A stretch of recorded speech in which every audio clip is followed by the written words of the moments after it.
Mark Richt, courtesy of University of Miami Athletics Department. Miami Hurricanes fans and sports pundits are still walking around in a daze following the team's embarrassing loss to the Louisiana State Tigers over Labor Day weekend. They bought into the hype that Miami deserved a top 10 ranking while ignoring the brutal reality. The same problems the Canes had during the three-game losing streak to end last season were exposed again by LSU. Even if the Hurricanes somehow win the ACC's Coastal Division again, Miami is nowhere ready to beat the Clemson Tigers, the national powerhouse that destroyed the Hurricanes in last year's ACC title game 38-3. That's on the coaching staff. Putting aside the turnover chain mania, defensive coordinator Manny Diaz's inability to make game-time adjustments puts his players in the worst positions. That fact was evident when LSU quarterback Joe Burrow called an audible that resulted in running back Nick Brossett's 50-yard touchdown in the first quarter. UM's defense was lined up wrong for most of the game. On the offensive side, Canes Nation is piling onto quarterback Malik Rosier, who had another awful performance, missing wide-open receivers and throwing 2 interceptions. Now Rosier definitely acts like a guy on a coffee break when he throws the ball to the other team.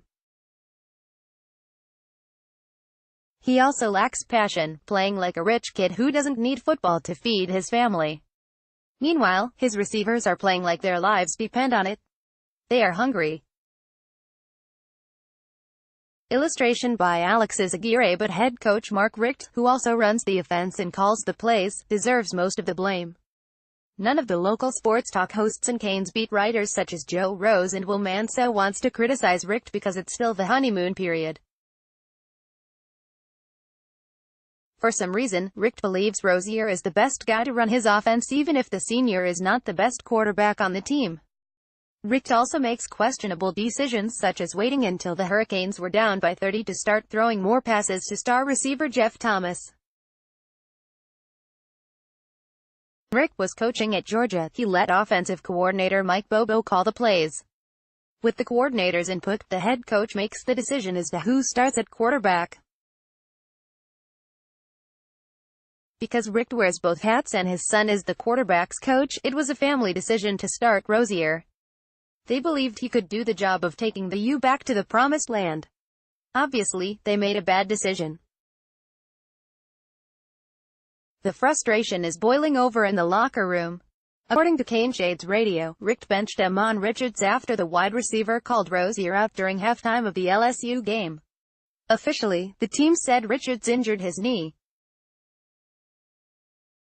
However, sources say the team wants to see Richt give redshirt freshman N'Kosi Perry a shot at the starting spot. Yet Richt is sticking with Rosier as the starter. Changing quarterbacks would essentially put Richt on the clock, and the honeymoon would be officially over. With a new quarterback, the blame would fall squarely on Richt, because if he's calling the same plays and the offense continues to struggle, it will show his inability to call plays.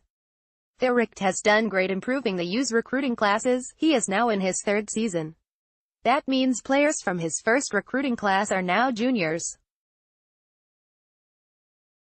But Richt has yet to prove he can win the big games. There is no reason the Canes, with 17 returning starters, aren't ready to compete for the national championship. Follow Luke on Twitter, @UncleLaKReal1. Follow, Facebook, Luther Campbell Twitter, @UncleLaKReal1.